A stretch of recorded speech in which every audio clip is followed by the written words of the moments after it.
ಎಲ್ರಿಗೂ ನಮಸ್ಕಾರ. ನೀವು ನೋಡ್ತಾ ಇದ್ದೀರಾ ಸುದ್ದಿ ಸಮಯ ನ್ಯೂಸ್ ಚಾನಲ್. ಇದು ಡೆನ್ ನೆಟ್ವರ್ಕ್. ನಾನು ಮಹರ್ದನ ಕುಳಗಿ. ಮತ್ತೆ ಒಂದಿಷ್ಟು ಹೊಸ ಹೊಸ ಸುದ್ದಿಗಳನ್ನು ತೆಗೆದುಕೊಂಡು ನಾವು ನಿಮ್ಮ ಮುಂದೆ ಬರ್ತಾ ಇದ್ದೀವಿ. ಈ ದಿನದ ಪ್ರಮುಖ ಹೆಡ್ಲೈನ್ಸ್ಗಳನ್ನು ನೋಡ್ಕೊಂಡು ಬರೋಣ. SSLC ಪರೀಕ್ಷೆ ಇನ್ನು 625 ಅಂಕ ಅಲ್ಲ, ಬದಲಾಗಿ 525 ಅಂಕಕ್ಕೆ ಮಾತ್ರ ಪರೀಕ್ಷೆ. ಇನ್ನು ಮುಂದೆ ಹಿಂದಿ ವಿಷಯಕ್ಕೆ 100 ಅಂಕಗಳಿಲ್ಲ, ಕೇವಲ ಗ್ರೇಡ್ ಮೂಲಕ ಅಳೆಯಲಾಗುತ್ತದೆ. ಸರ್ಕಾರದ ಈ ಆದೇಶಕ್ಕೆ ಆಕ್ರೋಶ ಹೊರಹಾಕಿದ ರೇವಣಸಿದ್ದಪ್ಪ ಜಲಾದೆ. ಭಾಲ್ಕಿ ಪಟ್ಟಣದಲ್ಲಿ ಅದ್ದೂರಿಯಾಗಿ ಜರುಗಿದ ಅದ್ದೂರಿ ಶ್ರೀರಾಮನವಮಿ ಉತ್ಸವ ಮತ್ತು ಭವ್ಯ ಶೋಭಾಯಾತ್ರೆ. ವಿಶ್ವ ಹಿಂದೂ ಪರಿಷತ್ ಹಾಗೂ ಬಜರಂಗ ದಳ ವತಿಯಿಂದ ಜರುಗಿದ ಕಾರ್ಯಕ್ರಮ. ಗಮನ ಸೆಳೆದ ಹನುಮಾನ ಮತ್ತು ನರಸಿಂಹದೇವರ ವೇಷಭೂಷಣ.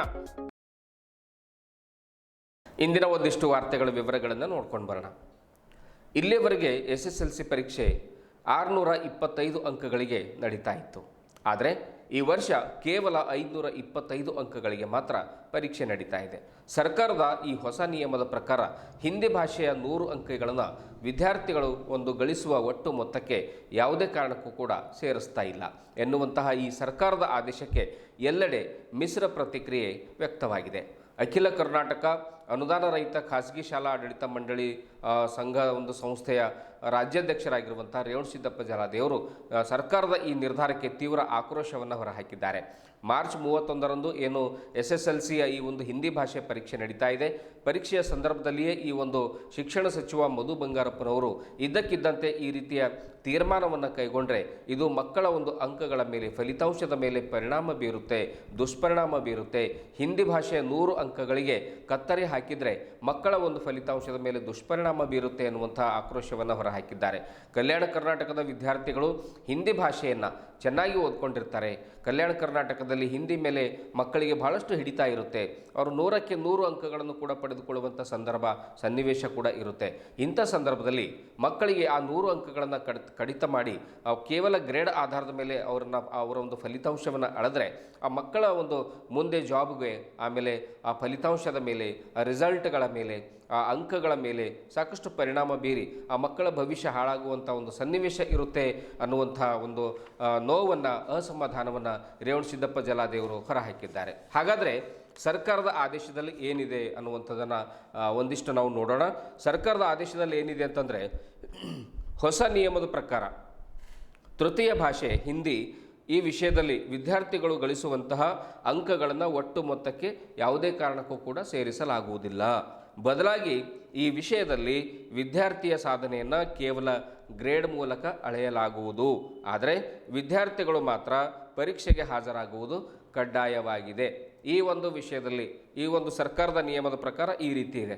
ಒಟ್ಟಿನಲ್ಲಿ 625 ಅಂದರೆ ಕನ್ನಡ 125, ಉಳಿದ 5 ಭಾಷೆಗಳು 100 ಅಂಕಗಳು ಅಂತಂದರೆ 625ಕ್ಕೆ ಪ್ರತಿ ವರ್ಷ ಪರೀಕ್ಷೆ ನಡೀತಾ ಇತ್ತು. ಆದರೆ ಈ ಬಾರಿ ಕೇವಲ 525ಕ್ಕೆ ಮಾತ್ರ ಪರೀಕ್ಷೆ ನಡೀತಾ ಇದೆ. ಸರ್ಕಾರದ ಮುಂದಿರತಕ್ಕಂಥ, ಹಾಗಾದರೆ ಸರ್ಕಾರದ ಮುಂದೆ ಇರುವಂಥ ಆಯ್ಕೆಗಳೇನು ನೋಡಿ.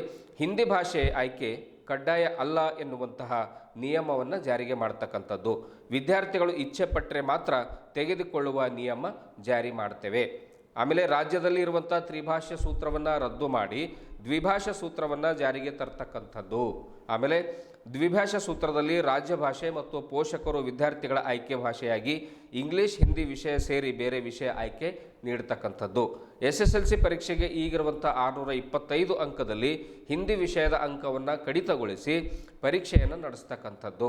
ಆಮೇಲೆ ಹಿಂದಿ ವಿಷಯವನ್ನು ಕಲಿಕಾ ವಿಷಯವಾಗಿ ಮುಂದುವರಿಸಿ ಪರೀಕ್ಷೆ ಕಡ್ಡಾಯ ಮಾಡೋ ನಿಯಮ ರದ್ದು ಮಾಡಿ ಆಯ್ಕೆಯನ್ನು ವಿದ್ಯಾರ್ಥಿಗಳಿಗೆ ಬಿಡ್ತಕ್ಕಂಥದ್ದು. ಹಿಂದಿ ವಿಷಯದ ಅಂಕಗಳನ್ನು ಒಟ್ಟು ಅಂಕಗಳಿಗೆ ಪರಿಗಣಿಸದೇ ಇರತಕ್ಕಂಥದ್ದು. ಈ ರೀತಿಯ ಕನ್ನಡ ಪರ ಸಂಘಟನೆಗಳು ಸರ್ಕಾರದ ಮುಂದೆ ಈ ಬೇಡಿಕೆಗಳನ್ನು ಇಟ್ಟಾಗ ಸರ್ಕಾರ ಮಧು ಬಂಗಾರಪ್ಪನವರು ಇದ್ದಕ್ಕಿದ್ದ ಹಾಗೆ ಆ ಅಂಕಗಳನ್ನು, ಹಿಂದಿ ಅಂಕಗಳನ್ನು 100 ಅಂಕಗಳನ್ನು ಅವರು ಕಡಿತಗೊಳಿಸಿದ್ದಾರೆ. ಆದರೆ ಅದು ಸಡನ್ನಾಗಿ ಮಾಡಿದರೆ ಮಕ್ಕಳ ಫಲಿತಾಂಶದ ಮೇಲೆ ದುಷ್ಪರಿಣಾಮ ಬೀರುತ್ತೆ ಅನ್ನುವಂಥದ್ದು ಖಾಸಗಿ ಶಾಲಾ ಆಡಳಿತ ಮಂಡಳಿ, ಅನುದಾನ ರಹಿತ ಶಾಲಾ ಆಡಳಿತ ಮಂಡಳಿಯ ರಾಜ್ಯಾಧ್ಯಕ್ಷ ರೇವಣಸಿದ್ದಪ್ಪ ಜಲಾದೇಯವರ ಅಸಮಾಧಾನ. ಸೊ ಹಾಗಾಗಿ ಸರ್ಕಾರ ಯಾವುದೇ ನಿಯಮ ಜಾರಿಗೆ ತರಲಿ, ಆದರೆ ಅದು ಮುಂದಿನ ವರ್ಷ ಅಪ್ಲೈ ಆಗುವಂಗಿರಬೇಕು. ಇದೇ ವರ್ಷ ಆ ರೀತಿಯಾಗಿ ಜಾರಿ ಮಾಡಿದರೆ ಮಕ್ಕಳ ಮೇಲೆ ಪರಿಣಾಮ ಬೀರುತ್ತೆ, ಅವ್ರ ಮಕ್ಕಳು ಹಿಂದಿ ಭಾಷೆಯನ್ನು ಚೆನ್ನಾಗಿ ಓದ್ಕೊಂಡಿರ್ತಾರೆ. ಕಲ್ಯಾಣ ಕರ್ನಾಟಕದಲ್ಲಿ ಈ ಕಡೆ ತೆಲಂಗಾಣ, ಈ ಕಡೆ ಮಹಾರಾಷ್ಟ್ರ, ಆಮೇಲೆ ನಮ್ಮ ಕರ್ನಾಟಕ, ಈ ಗಡಿ ಭಾಗದಲ್ಲಿ ಹಿಂದಿ ಭಾಷೆ ಮೇಲೆ ಮಕ್ಕಳು ಹಿಡಿತ ಸಾಧಿಸ್ತಾರೆ.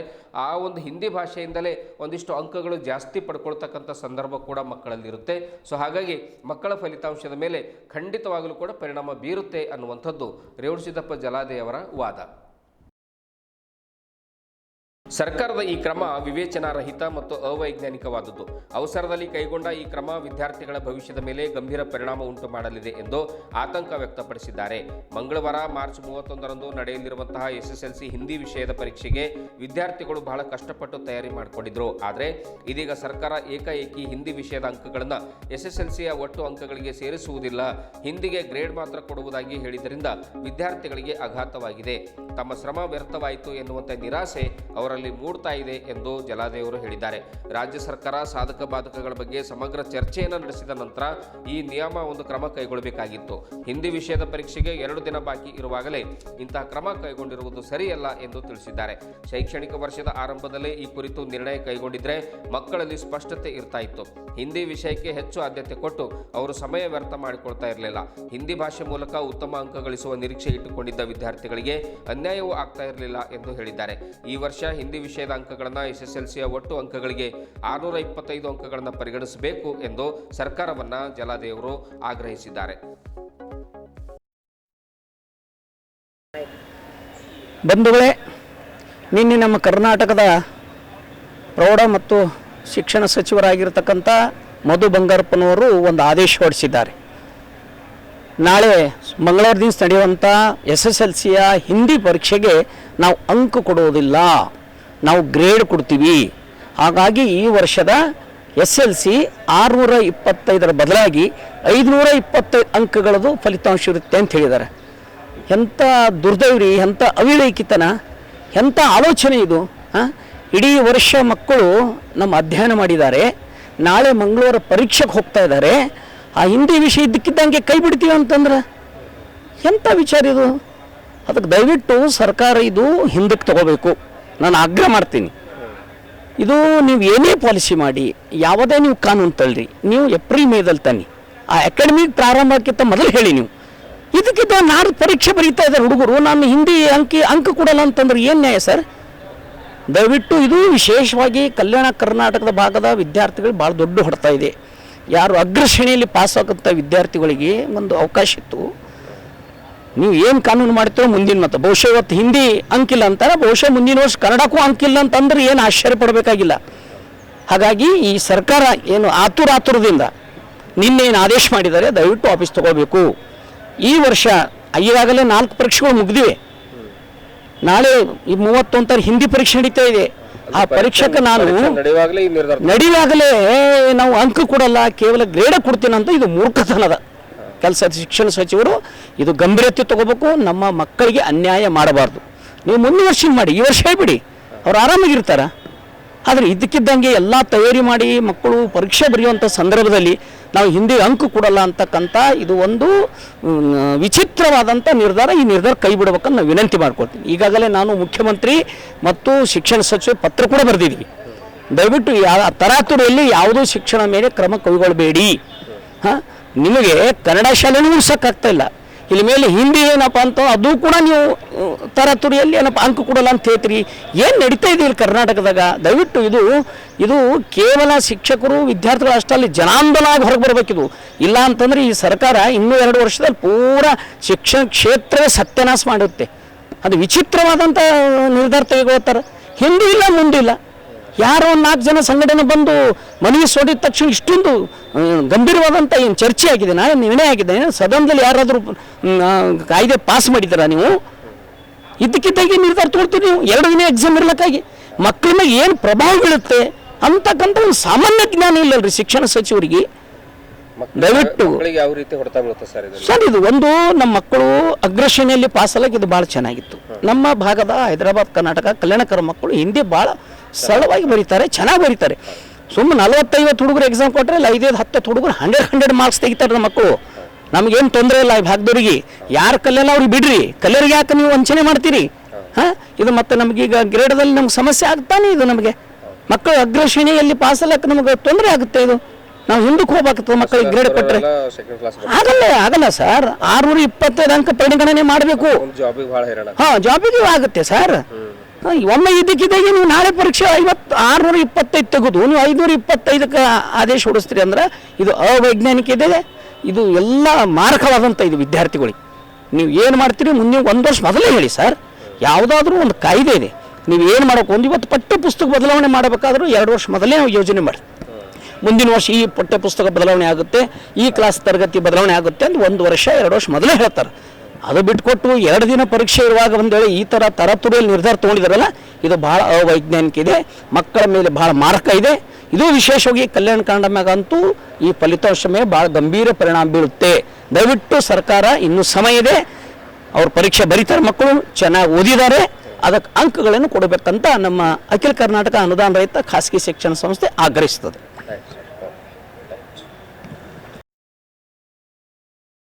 ಭಾಲ್ಕಿ ಪಟ್ಟಣದಲ್ಲಿ ವಿಶ್ವ ಹಿಂದೂ ಪರಿಷತ್ ಹಾಗೂ ಬಜರಂಗ ದಳ ವತಿಯಿಂದ ಶ್ರೀರಾಮನವಮಿ ಉತ್ಸವವು ಅದ್ಧೂರಿಯಾಗಿ ಹಾಗೂ ಭಕ್ತಿ ಭಾವದಿಂದ ಜರುಗಿತು. ಮಧ್ಯಾಹ್ನ 2 ಗಂಟೆಗೆ ಹಳೆಯ ಪಟ್ಟಣದ ವಿಠ್ಠಲ ಮಂದಿರ ಆವರಣದಿಂದ ಭವ್ಯ ಶೋಭಾಯಾತ್ರೆಗೆ ಚಾಲನೆ ಕೂಡ ಕೊಡಲಾಯಿತು. ಶ್ರೀರಾಮ ಪ್ರಭುವಿನ ಬೃಹತ್ ಮೂರ್ತಿಯ ಭವ್ಯ ಮೆರವಣಿಗೆಯಲ್ಲಿ ಹನುಮಾನ ಮತ್ತು ನರಸಿಂಹದೇವರ ವೇಷಭೂಷಣ ಭಕ್ತರ ಗಮನ ಸೆಳೆಯುವಂತಿದ್ದವು. ವಿವಿಧ ಕಲಾ ತಂಡಗಳು ತಮ್ಮ ಮನಮೋಹಕ ಪ್ರದರ್ಶನಗಳ ಮೂಲಕ ಮೆರವಣಿಗೆಗೆ ವಿಶೇಷ ಮೆರುಗನ್ನು ತಂದುಕೊಟ್ಟರು. ಆಮೇಲೆ ನೂರಾರು ಸಂಖ್ಯೆಯಲ್ಲಿ ಸೇರಿದ ಶ್ರೀರಾಮನ ಭಕ್ತರು, ಯುವಕರು, ಮಾತೆಯರು ಡಿಜೆ ಸೌಂಡ್ಗೆ ಹೆಜ್ಜೆಯನ್ನು ಹಾಕಿ ಸಂಭ್ರಮ ಪಟ್ಟರು. ಪಟ್ಟಣದ ಪ್ರಮುಖ ಬೀದಿಗಳು ಮತ್ತು ವೃತ್ತಗಳ ಮೂಲಕವಾಗಿ ಸಾಗಿದ ಶೋಭಾಯಾತ್ರೆ ಮಹಾತ್ಮ ಗಾಂಧಿ ವೃತ್ತದಲ್ಲಿ ಕೊನೆಗೆ ಸಮಾಪ್ತಿಯಾಯಿತು. ಮೆರವಣಿಗೆಯಲ್ಲಿ ಸಾವಿರಾರು ಜನ ಶ್ರೀರಾಮ ಭಕ್ತರು ಪಾಲ್ಗೊಂಡಿದ್ದು ವಿಶೇಷವಾಗಿತ್ತು.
ಇದುವರೆಗೂ ಸುದ್ದಿ ಕೊಟ್ಟಿರುವ ನಾನು ಮಹರ್ದೊಡ ಆಕುಳಗಿ. ಮತ್ತೆ ಮುಂದಿನ ವಾರ್ತೆಗಳೊಂದಿಗೆ ಭೇಟಿಯಾಗೋಣ. ವಂದನೆಗಳು.